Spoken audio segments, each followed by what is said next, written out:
Mi Korea dekat sini tasty gila weh. Ada yang pedas, manis, savory, macam mi kari pun ada. Korang yang suka Korean food kena datang sini. First Korean Noodles Restaurant kat Klang Valley. Kat mana tu, Man? Mimi Guksu Subang Perit. Jom kita. Hai babes, hari ni jom kita makan dekat Mimi Guksu ni. Hidangan mi Korea autentik diorang memang puas hati. Siap boleh pilih jenis mi dari yang nipis sampai tebal weh. First kali aku try Chupan Hamyul Champong ni. Diorang serve atas sizzling hot plate weh. Panas-panas lah. Memang ngam. Siap ada udang, lala. Makan pula dengan side dish je. Kimchi dan muji dan jagung ni.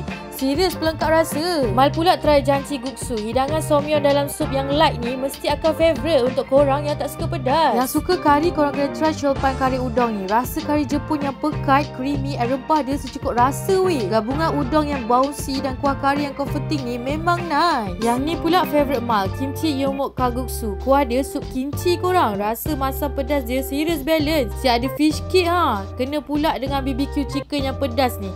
Lagi shock weh. Naik udang ni pula lain daripada lain korang. Dia serve dalam kuah sejuk beku weh. Rasa dia light and refreshing sangat. Rasa masam manis dia. So korang tunggu apa lagi? Ajaklah kawan-kawan and family makan sini. Apa pun, jom kita.